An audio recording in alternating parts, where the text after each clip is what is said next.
안녕하세요. 선생님들 잘 지내셨죠? 네, 오늘은 돌전 영아에게 먹이면 안 되는 식품. 네, 돌전 영아가 먹으면 위험할 수도 있고 또 사망을 할 수도 있는 치명적인 그런 식품이 있을 수 있습니다. 그래서 돌전 영아에게 먹이면 안 되는 식품들이 어떤 것들이 있는지 알아보도록 하겠습니다. 우리 영세반 담임을 맡고 있는 선생님들은 특히 더 우리가 유념해서 들어야 될 것 같고, 또 주변에 돌전에 부모가 있다라면 우리가 알려줄 필요가 있습니다. 돌전 영아에게 먹이면 안 되는 식품들, 우리 어떤 것들이 있을까요? 우리 식품이라는 거는 건강하게, 네, 우리 몸을 우리가 튼튼하게 하기 위해서 사실은 먹는 거잖아요. 네, 근데 먹으면 오히려 해가 되는 돌전의 아이들의 식품이 있다라고 합니다. 식품안전정보원에서 제공한 자료 이런 것들도 있고요. 그래서 제가 이런 것들 토대로 해서 알려드리려고 합니다. 혹시 우리 선생님들 식품 안전의 날이 있다라는 걸 알고 계세요? 네, 곧 돌아오는데 5월 14일이 식품 안전의 날이 있다라고 합니다. 우리가 모든 식품을 우리가 안전하게 섭취를 해야 되겠다라고 해서 우리가 이 식품 안전의 날을 아마 정해 놓은 것 같습니다. 그러면 우리가 돌전, 우리가 영세 12개월 미만의 우리가 영아에게 주면 안 되는 그런 어떤 식품 중 하나가 바로 벌꿀입니다. 실질적으로 이거는 사례인데요. 생후 5개월 된 영아가 사망한 사건이 있었습니다. 이 생후 5개월 된 영아가 사망을 했는데 그 원인이 뭔가라고 조사를 해봤더니 바로 이유식, 특히 주스에 들어간 꿀 때문이었습니다. 그래서 주스를 만들 때, 주스를 먹일 때 엄마가 아이가 더 좋게 하려고 이 천연 벌꿀을 넣은 거예요. 근데 이 벌꿀에는 보툴리누스 균이라는 게 있다라고 합니다. 근데 이 보툴리누스 균이라는 것이 만약에 돌전의 아이가 먹게 되면 손발이 마비되거나 또는 심하면 사망할 수도 있다라는 거죠. 그러니까 생후 5개월 된 이 영아가 바로 이 벌꿀이 들어간 주스를 먹고 사망한 사건이 있었습니다. 12개월 미만의 영아 같은 경우에는 우리가 간에서 해독을 해야 되는데요. 독소가 들어가면 해독을 하지 못한다라는 거죠. 그래서 장 속에 들어가서 증식을 하게 됩니다. 그래서 이게 중독 증세가 나타나고요. 이 신경 우리가 독소를 생성해서 심할 경우에는 아이가 사망을 하게 되고 아주 치명적일 수 있는 그런 어떤 식중독도 일으킬 수 있다라는 겁니다. 그래서 우리가 돌 전에 12개월 미만의 우리 영아에게는 우리가 꿀을 주지 않는다라고 알고 계시고요. 그 다음에 생우유입니다. 돌전의 영아에게 우리가 생우유를 주게 되면 알레르기 위험성이 있을 수 있다라는 거죠. 우리 돌전의 아이들이 먹는 거는 엄마 모유를 먹고 자라거나 그리고 이제 이유식을 먹기 시작을 합니다. 모유를 안 먹지 않는 아이는 이제 조제 분유를 먹게 되죠. 그런데 우리가 생우유를 주게 되는 경우가 있습니다. 생우유를 주게 되면 아이가 장 기능이 약하기 때문에 심하면 출혈도 일으킬 수 있다라는 거죠. 약하면 아이가 구토를 하거나 설사를 하거나, 우리가 얘기하는 아이가 아주 파란색의 어떤 물똥을 싸게 되는 그런 경우도 있을 수 있습니다. 이거 소화가 안 되기 때문에 그런 거죠. 그래서 우리가 돌전의 아이들은 똥을 보고, 똥의 색을 보고 아이들의 건강 상태를 우리가 체크하잖아요. 황금똥을 넣어야 아이가 건강하구나라고 생각하는 거죠.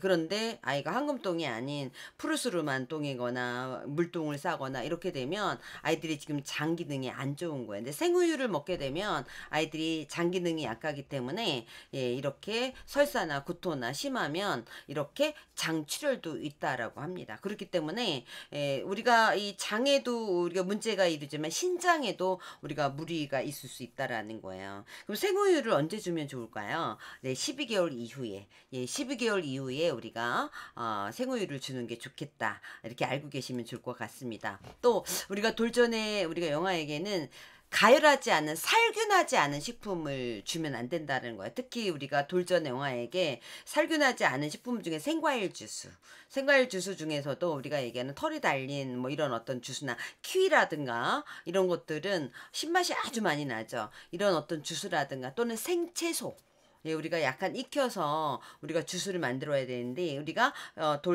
돌 이전에 아이들에게 이렇게 가열하지 않은 식품을 주게 되면 유해균에 오염이 돼서 아이가 설사를 하게 되거나 또 구토를 유발할 수 있습니다. 왜냐면 이 또한 아이들이 장 기능이 약하기 때문입니다. 그래서 우리가 가열한 그런 어떤 살균된 그런 어떤 식품을 줘야 되고요. 치즈도 마찬가지입니다. 우리가 돌전 영아에게 치즈 먹이거든요. 사실은 우리가 간식 중에서 아이들이 치즈를 먹이게 됩니다. 근데 치즈를 주게 되면 살균된, 우리가 살균된 가열이 되어서 아주 다 살균이 된 그런 치즈를 줘야 됩니다. 그런데 우리가 브리치즈라든가 까망베르 치즈라든가 이런 경우에는 곰팡이로 숙성을 한 치즈입니다. 우리 치즈 좋아하는 사람은 이렇게 브리치즈라든가 까망베르 치즈 되게 좋아하거든요. 근데 이런 경우에는 우리가 리스테리아균이 이렇게 발생하기 쉽다라고 합니다. 그렇기 때문에 아이들에게 장이 약하기 때문에 문제가 될 수 있어요. 그래서 치즈를 주게 되면 이게 살균이 된 그런 어떤 치즈를 주어야 된다라고 보시면 될 것 같고요. 자, 흰색 달걀도 안 좋습니다. 우리가 알레르기 반응을 일으킬 위험이 굉장히 높습니다. 노른자보다 흰자가 훨씬 더 알레르기를 유발할 수 있는 그런 어떤 그 식품이라고 합니다. 우리가 흰자 부위에는 알부민이라든가 그 다음에 오버쿠코이드라는 성분이 들어있다라고 해요. 그래서 알레르기를 유발할 수 있는 그런 성분이 있다라고 합니다.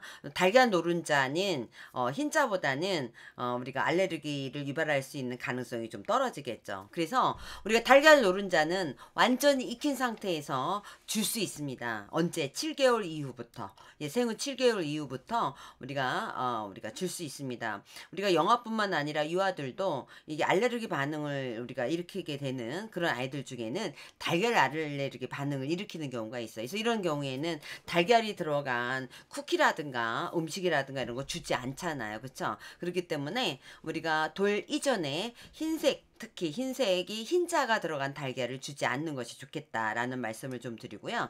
또 소금 있습니다. 우리가 소금은 우리 음식을 만들 때 정말 필요한 음식의 맛을 우리가 더해 주기도 하고 맛깔스럽게 우리가 해주는 그런 성분 중에 하나 조미료가 소금입니다. 그러나 신장 기능이 약한 우리가 12개월 미만 아이들에게는 소금을 넣은 그런 이유식을 만들면 안 됩니다. 우리가 아이들이 이유식을 만들 때 소금을 뺀 자연의 우리가 식품을 가지고 이유식을 만들어서 아이에게 주어야 된다라는 겁니다. 신장 기능이 약하기 때문에 소금이 들어가게 되면 신장 기능이라든가 뇌 기능에 무리가 올 수 있다라는 거예요. 우리가 분해를 해야 되는데 못하게 된다라는 거죠. 우리가 12개월 미만의 영아뿐만 아니라 우리가 영유아 모두입니다. 우리 성인들도 사실은 저염식을 하라고 하잖아요. 그래서 영아나 유아나 우리가 돌 전의 아이뿐만 아니라 간식이라든가 급식을 할 때 우리가 소금 성분을 굉장히 낮춘 저염식의 우리가 식단을 짜게 됩니다. 그런 이유이기 때문에 우리가 12개월 미만 아예 소금을 넣지 않아야 됩니다. 그러나 간호 부모들은 아이들 이유식을 만들 때 소금을 넣어서 죽을 쏟는 경우가 있거든요. 이거는 부모들한테 알려줄 필요가 있습니다. 소금 주시면 안 됩니다. 자, 또 털이 달린 과일이 있습니다. 특히 우리가 복숭아가 대표적인데요. 우리가 알레르기를 유발할 수 있는 대표적인 과일 중에 하나가 복숭아입니다. 이게 12개월 미만의 우리가 영아들에게는 이게 털이 달린 이 복숭아를 주지 않는 게 좋습니다. 이 복숭아를 아이들이 잘게 잘라서 이게 또는 갈아서 먹였는데 입주위가 붉어지거나 또는 만진 부분에 막 두드러기가 생기는 그런 경우가 있어요. 심하면 우리가 아나필락시스 쇼크도 일으키기도 하고요. 호흡곤란도 일어날 수 있습니다. 그렇기 때문에 12개월 이전의 아이에는 털이 달린 이게 복숭아라든가 또 키위라든가 이런 것들은 주지 않는 게 좋습니다. 이렇게 우리가 12개월 미만의 돌전에 영아는 면역력이 굉장히 약합니다. 소화 기능도 약합니다. 장애 기능이라든가 신장 기능이라든가 이런 것들이 약합니다. 그렇기 때문에 우리가 음식물 섭취에 정말 특별히 주의를 기울여야 합니다. 영세반을 맡고 있는 선생님들은 특별히 더 우리가 알아들어야 할 필요가 있다라고 생각을 하고요. 또 우리가 부모님들에게, 여러분들 학부모들에게 우리가 간정통신문을 통해서 우리 부모들에게 이런 것들은 주면 안 됩니다. 됩니다라고 알려줄 필요가 있습니다. 네, 특별한 주의를 기울여야 될 식품에 대해서 우리가 알아봤습니다. 우리가 식품을 통해서 아이들이 먹고 건강하게 쑥쑥 자라야 되는데 그 식품으로 인해서 아이가 해가 되면 안 됩니다. 네, 돌전에 아이에게 특별하게 주면 안 되는, 먹이면 안 되는 식품에 대해서 알아봤습니다. 네, 다음 시간에 우리 또 선생님들 만나기로 하고요. 감사합니다. 다음에 만나기로 해요.